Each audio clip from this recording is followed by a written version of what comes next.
Hi, everyone. This is Scott Nybakken for Dynamite Comics, and I'm here with Gargoyles creator and writer Greg Weisman to talk about his upcoming new series, Gargoyles Demona, coming to stores this May.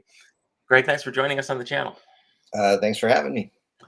So, to start off with, could you give us a quick catch up of how Gargoyles Quest left off and how it leads into the new Demona series? So Quest left off with Demona's plans defeated, but she does manage to steal the one gargoyle egg that the clan has, Eduardo, and so the clan is pretty desperate. But that does not lead into Demona at all, the series. So mostly the series is set in the distant past, close to 1,000 years ago.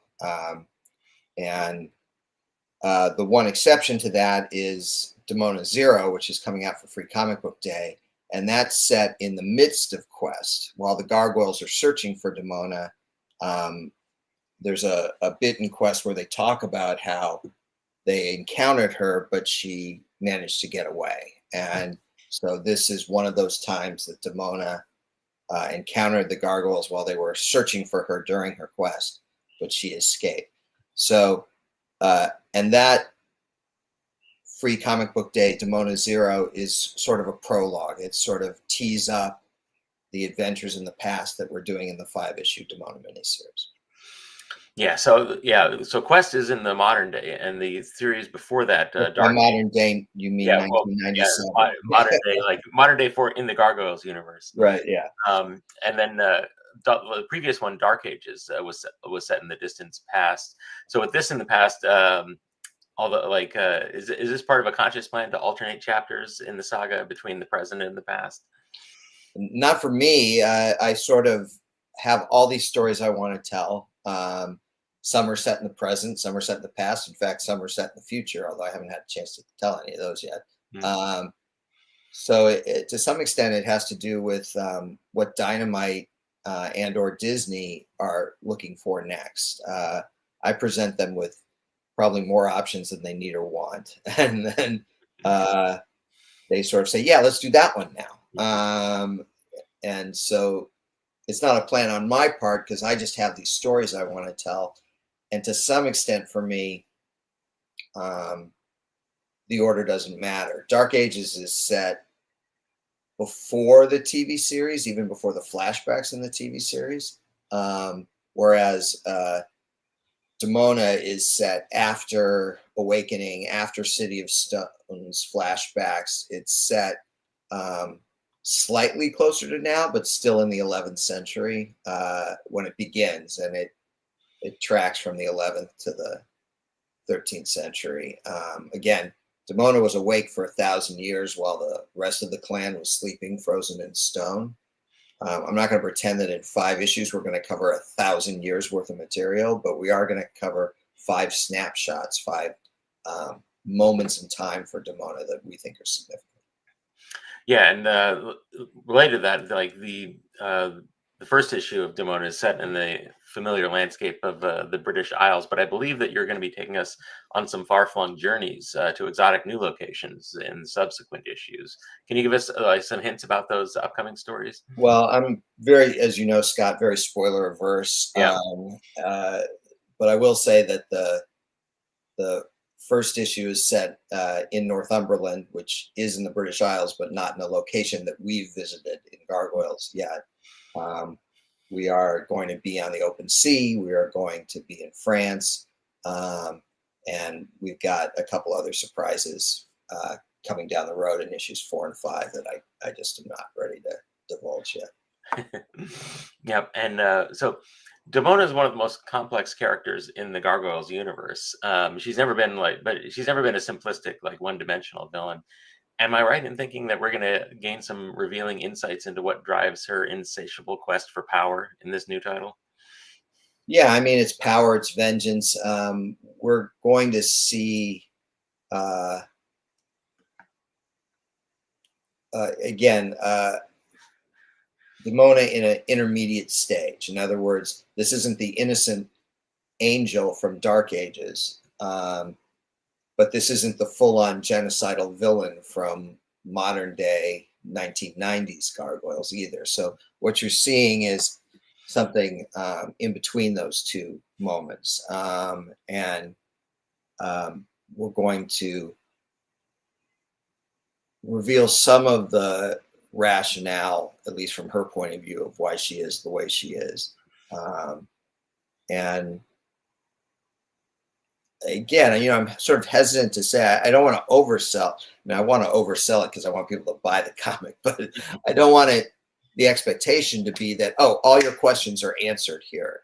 Again, these are 5 snapshots over a 1,000-year period. And even these snapshots are only for the first couple hundred years, only take place within the first couple hundred years, I mean. So, there's a long way to go, but, if this is successful, we'll keep going with Demona and her past adventures, and we'll learn more every single time. But this gives you a bit of a hint of both where she's coming from and where she's headed. Excellent. Finally, the new series is being illustrated by Frank Power, who was a key collaborator with you on the original Gargoyles show. Can you tell us some more about your work with him over the years and how he came to be involved with this new series? Had he drawn any comics before? So Frank was my partner on Gargoyles, the TV show. We were both producers, later supervising producers. We were co-showrunners on it, and did pretty much everything together. I was sort of handling the writing and voice side, and he was sort of handling the design and direction side. But we both kibitzed on each other's stuff. He gave notes on scripts, I gave notes on storyboards, designs, etc. And then we both did post-production together. So Frank and I have been partners, allies, friends for 30 plus years now. About, I want to say 6 months ago, something like that, Frank came to me and said, he knew I'd been doing these comics for Dynamite, and he said, what if we did a Demona series during that 1,000-year gap? And this fit with both what I had in my timeline. It made sense, and it was very appealing to Dynamite and Disney. So Frank and I came up with a basic plot line for these 5 issues, which we pitched to Dynamite and Disney, and they said yes, because they are wise. And Frank's just been drawing some gorgeous stuff. I think this is his first regular comic book work. It knocks me out. I mean, it just looks fantastic. We also got Robbie Bavard, who did colors for Gargoyles back in the SLG era, back in 2008-9, somewhere around there.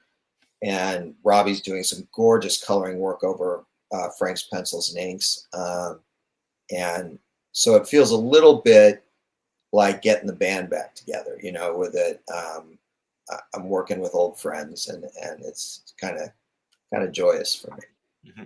Yeah, I've seen the Free Comic Book Day story pages, and they look spectacular. You never know that this was one of his first comic book series. Yeah, I mean, Frank obviously has been an artist for ever. Longer than he probably would like me to admit for him, but and incredibly talented. And he's done pinups before and stuff. And he's a storyboard artist, so he understands the sequential storytelling, deep in his soul. But I don't think he's done a comic book story before. And he's, I've seen Zero, obviously, and I've seen his pencils, not his inks yet, but I've seen his pencils for issue 1, and they're both fantastic, and it's looking good. Excellent. Well, Greg, thank you for joining us and taking us on this journey back in time. Gargoyles Demona #1 will be in stores in May, so make sure to pre-order it now, and be sure to follow Dynamite Comics on YouTube, Facebook, Instagram, and X to hear more about all of our upcoming releases. Thanks for watching. Don't forget Free Comic Book Day.